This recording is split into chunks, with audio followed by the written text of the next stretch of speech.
Adiala jail के बाहर आज फिर धरना होगा क्योंकि आज अदालती अहकामात के बावजूद मुलाकात ना करवाने का दिन है। यानी अब तो ये हम सबको पता है कि पाकिस्तान की मिलिट्री एस्टेब्लिशमेंट ख़ास तौर पे आसिम मुनीर के अहकामात की रोशनी में मुलाकात नहीं करवाई जाएगी।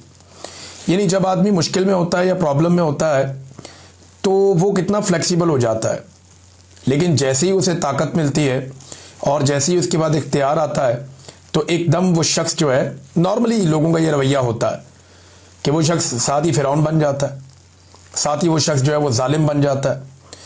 यानी मैंने ये एक दफ़ा नहीं कई दफ़ा देखा है। जैसे ही कोई डिक्टेटर प्रॉब्लम में आता है ना तो उसको जमहूरियत याद आ जाती है, वो अच्छी अच्छी बातें करता है, वो मुज़ाकरात की बातें करता है, वो हुब्बुल वतनी की बातें करता है। लेकिन जैसे ही उसे ताकत मिल जाती है और उसका अच्छा वक्त शुरू होता है या उसे ऐसा लगता है कि अब उसके लिए आसानियाँ हैं तो वो फिरौन बन जाता है। हमेशा डिक्टेटर यही करता है। फिर ना सिर्फ वो खुद धमकियाँ लगाता है, वो अपने टाउटों से भी धमकियाँ लगवाता है। अभी हाल ही में टाउटों ने धमकियाँ लगाने का नया सिलसिला शुरू किया है। कोई कुछ कह रहा है, कोई कुछ कह रहा है, ये हो जाएगा, वो हो जाएगा, ऐसे कर देंगे, वैसे कर देंगे जी। पहले तो हार्ड स्टेट थी, अब शदीद हार्ड स्टेट हो जाएगी। क्यों हो जाएगी भाई? हार्ड स्टेट करके आपने कौम का क्या बिगाड़ लिया है? या आपने कौन से झंडे गाड़ लिए हैं हार्ड स्टेट करके, जो अब आप शदीद हार्ड स्टेट करके आप झंडे गाड़ लेंगे? यानी हार्ड स्टेट ने जो किया वो हमने देखा, हमें याद रहेगा सारी ज़िंदगी। ख़वातीन को सड़कों के ऊपर घसीटा गया, बुजुर्ग ख़वातीन के ऊपर तशद्दुद किया गया, बेशुमार घरों की चादर और चार दीवारी का तकद्दुस पामाल किया गया, ख़वातीन और बच्चों को अगवा किया गया सिर्फ आईनी तरामीम के लिए। जबरी गुमशुदगियाँ पाकिस्तान में बढ़ा दी गई, बेशुमार की गई, पार्लियामान पर हमला किया गया, अदलिया और मीडिया को यरगमाल बना लिया गया। और आज एक टिक्कर भी मीडिया अपनी मर्जी से अपने टीवी चैनल पे नहीं चला सकता, अखबारात अपनी मर्जी से एक खबर नहीं लिख सकते। बार बार इंसानों का कत्लेआम किया गया, साबिक वजीर आजम को और उनकी अहलिया को कैद तन्हाई में डाल दिया गया, सैकड़ों मुकदमात उन पर बना दिए गए, बहुत सारे शहरियों को गिरफ्तार करने के बाद नंगा किया गया और नंगा करके उन पर तशद्दुद किया गया, लोगों को करंट लगाए गए। जजेस बेचारे इस मुल्क में इंसाफ मांगते फिर रहे हैं। और कितना हार्ड करना है आपने स्टेट को? यानी इसके बाद तो अब चक मारें लोगों को, बस पकड़ के जो जहां से जा रहा हो उसको चक मार लें कि जनाब स्टेट बहुत हार्ड हो चुकी है, अब ये स्टेट सारों को जनाब चक मारेंगे। चक मारो फिर दुकानों, या अपना मुंह जो है उससे ईंट तोड़ के दिखाओ। और कितनी स्टेट को हार्ड करना है आपने? क्या लोगों को जिंदा दरगोर करना है? वो भी करके देख ले। पाकिस्तानी अब डरेंगे नहीं, ना पाकिस्तानी डरने वाले हैं। ये आज इमरान खान साहब की बहनें दोबारा जाएंगी अडयाला जेल के बाहर, क्योंकि आज मुलाकात ना करवाने का दिन है। नॉर्मली ये मुलाकात का दिन होता है अदालती अहकामात के बावजूद, और जजों को भी ना, उन्हें जजों को शर्म आ रही है, ना जजों को गैरत आ रही है, ना जजों को गुस्सा आ रहा है, ना जजों को आइन और कानून याद आ रहा है। वो तीन तीन जज जो है फैसला दे रहे हैं, लिख कर दे रहे हैं कि जाओ जाके मुलाकात करो। वो जेलर वो मुलाकात ही नहीं करवाता। वैसे जेलर की तो कोई औकात नहीं है, ये तो वैसे ही इंजीनियर साहब ने जेलर की गेम उठा दी है।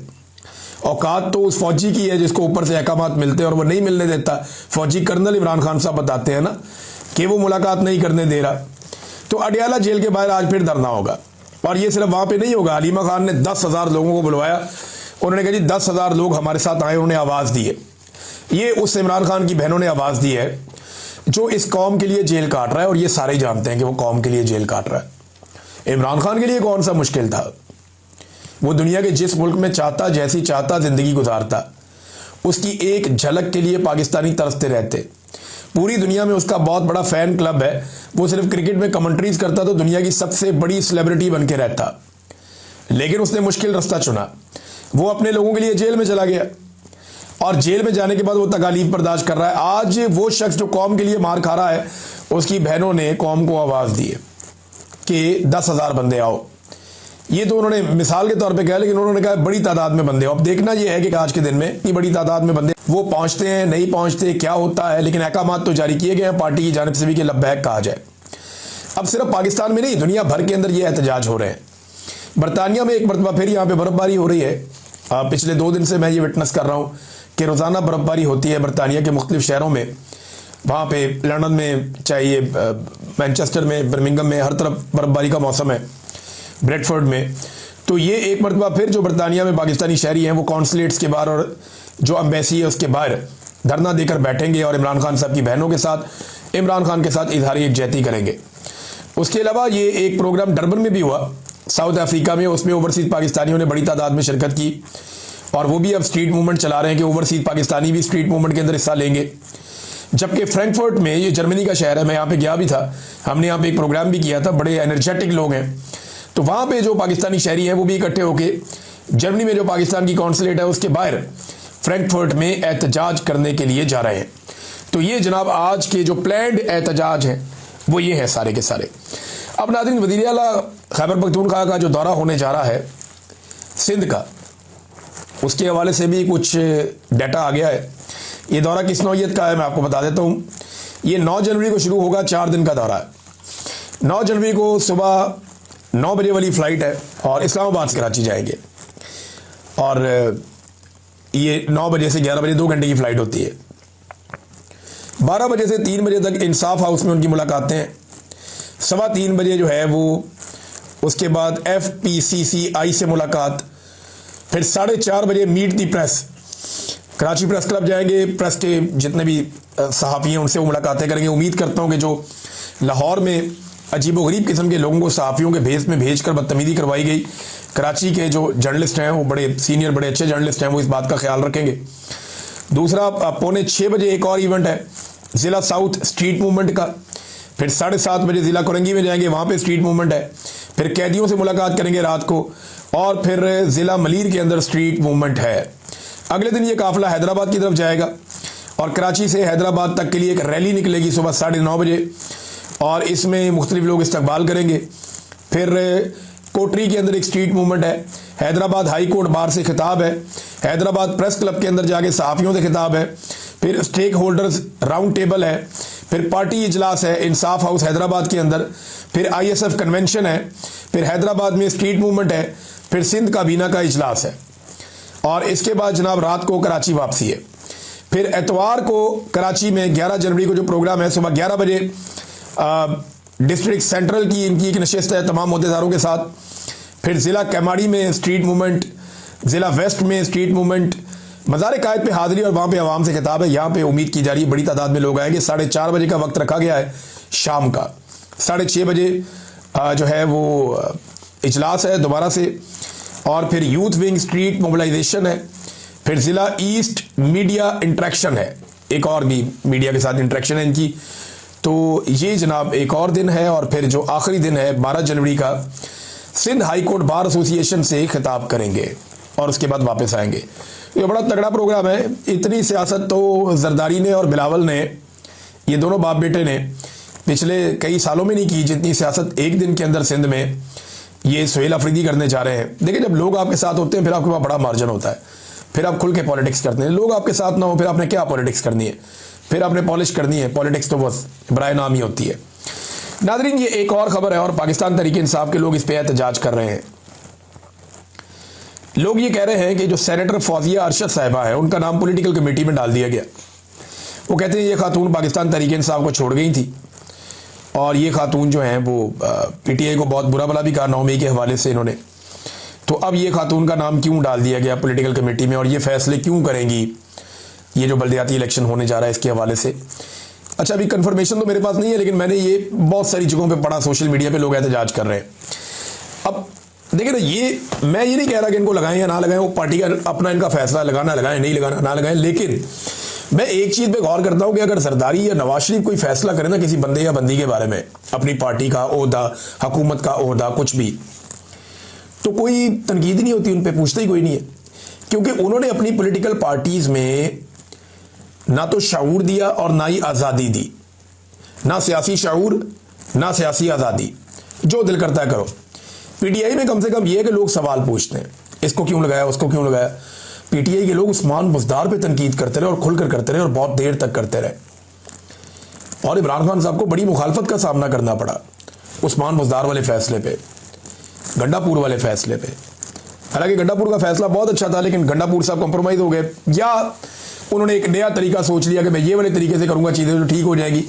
इमरान खान साहब के बजाय उन्होंने सोचा कि वो ज़्यादा बेहतर सोच सकते हैं, ज़्यादा अच्छे आइडियाज़ हैं उनके पास। वो इमरान खान को समझना शुरू हो गए थे कि शायद इमरान खान की सोच में कोई कमी है और मैं इमरान खान को खुद बाहर निकालूंगा, तो वो हो नहीं पाया, उनसे हो नहीं पाया। उसके बाद लोगों ने जो उनके साथ किया वो सब ने देखा। तो बहरहाल ये अब सेनेटर फौजिया अरशद साहिबा जो हैं, इनके हवाले से पीटीआई के लोग जो हैं वो बुरा मना रहे थे कि ये नहीं होना चाहिए। और इसके बाद नाज़रीन मैं आपको एक चीज़ और बताता हूँ। लेकिन इमरान खान को इन्होंने मार मार के वो बना दिया जो कोई भी लीडर आज तक नहीं बन सका। लम्स के एक तारीखदान हैं उस्मान काज़मी साहब, वो ये लिखते हैं कि पाकिस्तान में जो मॉरल सॉवरन थे ना पहले, वो पाकिस्तान के इदारे थे।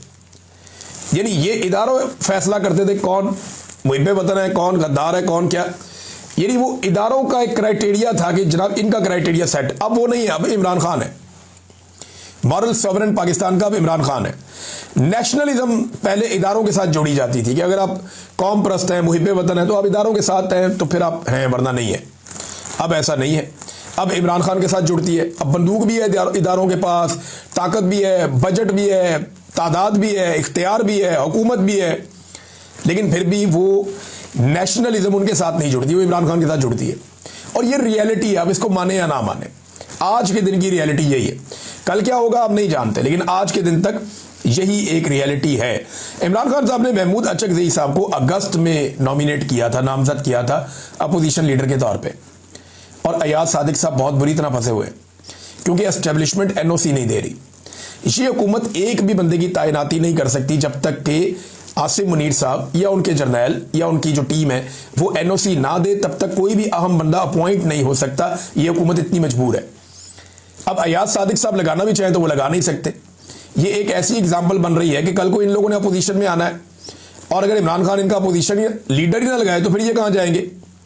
तो ये ऐसी मिसालें खुद कायम कर रहे हैं जो आइंदा इनके लिए मुश्किलात पैदा करेंगी, और आइंदा अगर इनके साथ ऐसा कुछ होगा तो इनके पास फिर कोई जवाब या कोई सवाल नहीं होगा जो ये कर सके।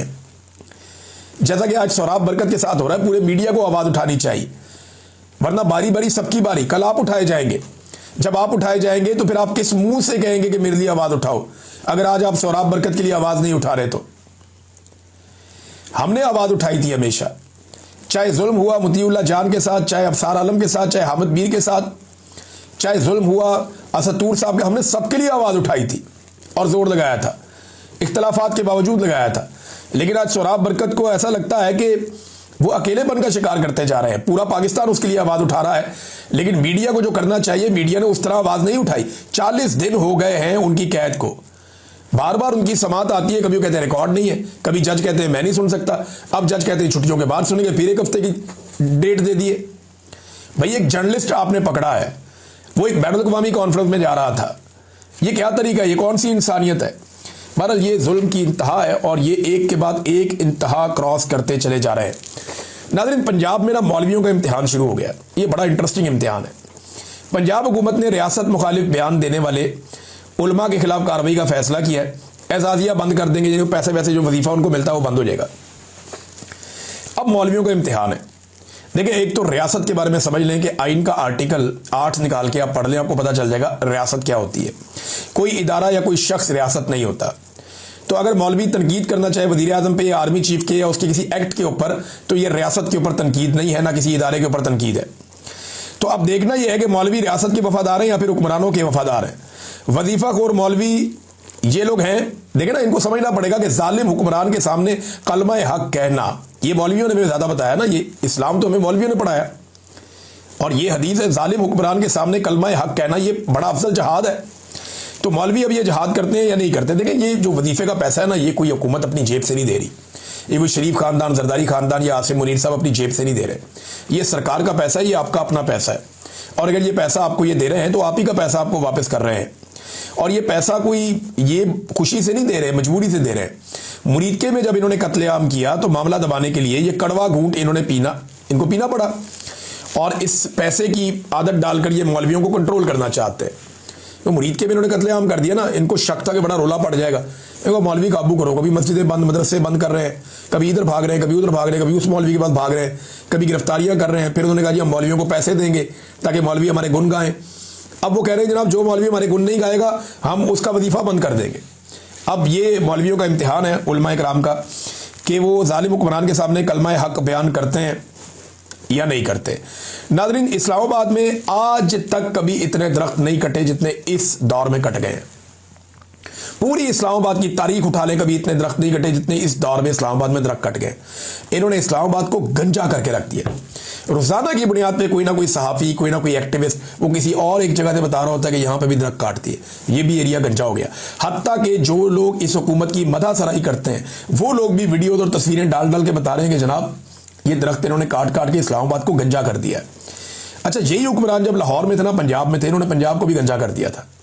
लाहौर के सारे दरख्त इन्होंने सिक्योरिटी और डेवलपमेंट के नाम के ऊपर काट दिए थे। बेशुमार इन्होंने कटाई की थी लाहौर में। अब इसी तरह ये इस्लामाबाद के अंदर धड़ाधड़ कटाइयां कर रहे हैं और इनकी अपनी तारीफें करने वाले, इनके अपने मदासरा जो इस्लामाबाद के रहने वाले हैं वो बुलबुला उठे, जो इन्होंने इस्लामाबाद की हालत कर दी है। नादरीन, ये एक और खबर है और ये ईरान के हवाले से। देखिए, ईरान के बारे में ना दो तरह की खबरें आपके पास आ रही हैं। एक जो ईरान के हमायती लोग हैं वो कह रहे हैं ईरान में कुछ भी नहीं हो रहा, कुछ चक्कर ही कोई नहीं है, ईरान की हुकूमत बहुत मजबूत है, बहुत ताकतवर है, उनकी फौज बहुत ताकतवर है, कोई वहां पे रिजीम चेंज नहीं कर सकता। वो पूरा एक नैरेटिव उनके पास है। दूसरी तरफ एक अजीब पागलपन मैं देख रहा हूं, वो वेस्ट का जो मीडिया उसका वो ये साबित करने पे तुले हुए जी ईरान तो आखिरी दमों पे है, वो तो आखिरी सांसें ले रहा है, वो तो बर्बादी होगी, बिल्कुल उनके पल्ले ही कुछ नहीं बचा। बल्कि खबरें ये भी चला दी गई कि खामनेई जो है वो भाग के रूस चला जाएगा और उनका खामनेई का भागने का पूरा रूट भी प्लान कर दिया गया कि किस तरीके से भाग के उन्होंने रूस पहुंचना है, जैसे बशार पहुंच गया था। तो देखें, ये दोनों तरफ की इंतहाएं हैं। ये बात एक हकीकत है कि ईरान की जो हुकूमत है वो कमज़ोर हुकूमत नहीं है, ये बात सबको समझनी पड़ेगी। दूसरी बात यह है कि ईरान के अंदर उतर के कोई कार्रवाई करना ये भी आसान नहीं है। लेकिन तीसरी एक हकीकत और भी है कि इस हुकूमत को पहली मरतबा अवामी रद्द-ए-अमल का इस तरीके से सामना करना पड़ रहा है जिस तरीके से पहले नहीं करना पड़ा। ये बेशक एक आगाज़ हो सकता है एहतजाज का या किसी तहरीक का एक आगाज़ हो सकता है, लेकिन ये ईरान का या वहाँ की जो सरकार है उसका अंजाम आप इसको नहीं कह सकते। लेकिन ख्वाहिशात है, आप जितनी मर्जी बढ़ा लें, अमेरिका इसको एक जो है वो उसके तौर पे ले रहा है। अमेरिका इसको ऐसे ले रहा है जैसे ये एक अपॉर्चुनिटी है। हाँ, अगर अमेरिका इस लड़ाई में कूद पड़ता है और कोई खौफनाक हमला कर देता है, ईरान के साथ कोई जंग में उतर जाता है, तो फिर सिचुएशन कुछ भी हो सकती है। फिर हम कुछ नहीं कह सकते क्योंकि उस पागलपन के माहौल में क्या होगा, कैसे होगा, कोई नहीं जानता। सद्दाम भी एक दौर में बहुत तगड़ा था इराक के अंदर, लेकिन फिर जो उसके साथ हुआ, यानी चंद महीनों की लड़ाई के बाद जो सूरत हाल बनी, वो आज भी हम सबको याद है। नादरीन, जो वेनेजुएला का सदर है मादुरो, उसका स्टेटमेंट अब सामने आया। नंबर एक तो ये है कि अक़वाम मुत्तहिदा ने कहा कि वेनेजुएला पर अमरीकी कार्रवाई बैनुल-अक़वामी कवानीन की संगीन खिलाफ वर्जी है। चलो, कम से कम अक़वाम मुत्तहिदा ने इस पर बात की और उन्होंने कहा जी कि ये इजलास बुलाया गया अमेरिका की फ़ौजी कार्रवाई के बारे में, सलामती कौंसिल का इजलास था। उन्होंने कहा जी कि ये अक़वाम मुत्तहिदा के चार्टर की पासदारी नहीं की गई। अच्छा, ये मुतालबा किसी ने, मुझे यहाँ पढ़ा नहीं मैंने कि अक़वाम मुत्तहिदा ने यह मुतालबा किया हो कि मादुरो को वापस उसके वतन में भेजा जाए, ऐसी कोई चीज़ नहीं है। हाँ, लेकिन उन्होंने कहा कि अमेरिका ने हमला करके अक़वाम मुत्तहिदा के बुनियादी उसूलों को नज़रअंदाज किया, जिनमें रियासत की खुद मुख्तारी, सियासी आज़ादी और सरहदी सालमियत शामिल है। अच्छा, इसमें ना कुछ और बातें भी उठाई जा रही हैं। एक बात यह बताई जा रही है कि डोनाल्ड ट्रंप को और जो वाशिंगटन है इसको गुस्सा इस बात का था, व्हाइट हाउस को, कि मादुरो डांस करता था। मादुरो कुछ गाना था एक जिसमें वो no war peace peace yes peace, no to war yes to peace, कि जनाब अमन होना चाहिए, जंग नहीं होनी चाहिए, इस किस्म के। तो मादुरो भी डांस करता था, उसकी वाइफ भी डांस करती थी और वो तंज करते थे डोनाल्ड ट्रंप की धमकियों और वार्निंग्स के बावजूद। अब वो डोनाल्ड ट्रंप बार बार, और कह रहे इस गुस्से के अंदर आके ये अमेरिका ने सख्त कदम उठाया और ये एक वजह बन गई। ये बैनुल-अक़वामी मीडिया के अंदर ये रिपोर्ट हुआ है कि जनाब ये जो कुछ भी किया और मादुरो ने जो डांस किया, नो वार यस पीस, ये नगमा था, इसके ऊपर मुक्के लहराते हुए रक्स करते, इनकी एहलिया भी इनका साथ देती। तो वो ये कहते हैं कि इस किस्म की हरकतों से गुस्सा आया। देखिए, अगर ऐसी हरकत किम जोंग उन करे, जो शुमाली कोरिया का सदर है, तो क्या उसको उठा सकता है कोई? फर्ज करे यही हरकत अगर प्यूटन करे, तो चिढ़ा तो वो भी रहा होगा, तो क्या उसको कोई उठा सकता है? यही हरकत अगर कोई और मुल्क कर दे, ताकतवर मुल्क कर दे, तो उसको उठाना बहुत मुश्किल हो जाएगा। वहाँ पे वो नहीं, देखिए गुस्सा हमेशा मारे ही आता है। जो कमज़ोर होता है ना, वो उसको दबाने का मज़ा ही और होता है, उसके ऊपर गुस्सा आ जाता है। यही बात मैंने अपने वीलॉग के शुरू में की थी कि आसिम मुनीर साहब का गुस्सा बहुत कंट्रोल था जब तक कि उन्हें एक्सटेंशन नहीं मिली थी। जैसे ही उन्हें एक्सटेंशन मिली, आप देखें DGISPR ने आके कुत्ता भी कह दिया, कैसे टका के उन्होंने लड़ाई की है और उनके मुंह से झाग निकल रही थी गुस्से में। ये गुस्सा एक हफ्ता पहले तक, 2 हफ्ते पहले तक नहीं था। जब एक्सटेंशन मिल गई तो एकदम ताकत आ गई ना, तो कमज़ोर के ऊपर गुस्सा वैसे ही बहुत आता है ताकतवरों को। तो अक़वाम मुत्तहिदा का स्टेटमेंट भी आ गया, उसके बेटे का स्टेटमेंट भी आया मादुरो के। मादुरो का जो बेटा है, मादुरो ने तो अदालत में खड़े होकर कहा कि जनाब मैं इस फर्द जुर्म को नहीं मानता। साफ कहा मादुरो ने, मुझे अगवा किया गया है, मैं अब भी वेनेजुएला का सदर हूँ। मादुरो अमरीकी अदालत के अंदर आकर खड़ा हो गया और वहाँ पे आके उसने कहा कि इल्ज़ामात मैं तस्लीम नहीं करता, मुझे अगवा करके लाया गया, मैं सदर हूँ एक मुल्क का।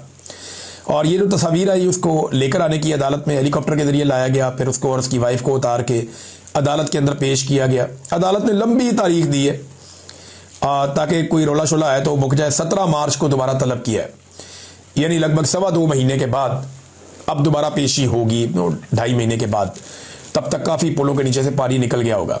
तो जनाब ये मादुरो का स्टेटमेंट है, उसके बेटे ने भी एक स्टेटमेंट दिया मादुरो के, और मादुरो के जो बेटे का स्टेटमेंट है उसने अपनी पार्लियामेंट में खड़े होकर, असेंबली में, नेशनल असेंबली जो उनकी है वहाँ पे खड़े होकर कहा कि पापा आपने हम सबको मजबूत बनाया है, जब तक आप वापस ना आए हम अपना फ़र्ज निभा रहे हैं, पापा वेनेजुएला महफूज हाथों में है। ये निकोलस मादुरो के बेटे ने ये खिताब की है, चंगे महफूज हाथों में है, पापा कोई चुप के ले गए अगले। यानी ये ना इक़्तिदार और हराम का पैसा जो है ना, क्या बेड़ा गर्क करता है। वो बेटा जो है उसके बाप को उठा के ले गए और वो कह रहे हैं जी महफूज हाथों में। वो मुल्क का सबसे बड़ा आदमी, the first man of the country और फर्स्ट लेडी, वो दोनों को चुप के ले गए अमेरिकन, और वो कह रहा है कि पापा बेफिक्र हो जाए, आपने हमें मजबूत बनाया, खुद आप चुके गए हैं, मुल्क महफूज हाथों में है, हालांकि आपको उठाकर ले गए जो सबसे महफूज आदमी था। तो ये जनाब इस किस्म के लतीफ़े जो है वो इस किस्म की हरकतें और ऐसी चीज़ों के बाद होता रहता है। बहरहाल ये अब तक की जो सिचुएशन है मैंने आपके सामने रख दी, और बाकी जो तस्वीरें उसकी बहुत वायरल हो रही हैं। और ट्रंप ने एक और भी दावा किया है कि मादुरो की गिरफ्तारी के बाद अमरीकी मुदाखलत के बगैर ही क्यूबा की हुकूमत गिर जाएगी, क्योंकि वेनेजुएला जो है ना क्यूबा का खर्चा उठाता था, पैसा वैसा वो लगाते थे और क्यूबा सिक्योरिटी के अंदर उनकी मदद करता था। बहरहाल अब वो कह रहे हैं जी ना होगा बांस तो ना बजेगी बांसुरी। अब तक के लिए इतना ही, अपना ख्याल रखिएगा, अपने चैनल का भी। अल्लाह हाफिज़।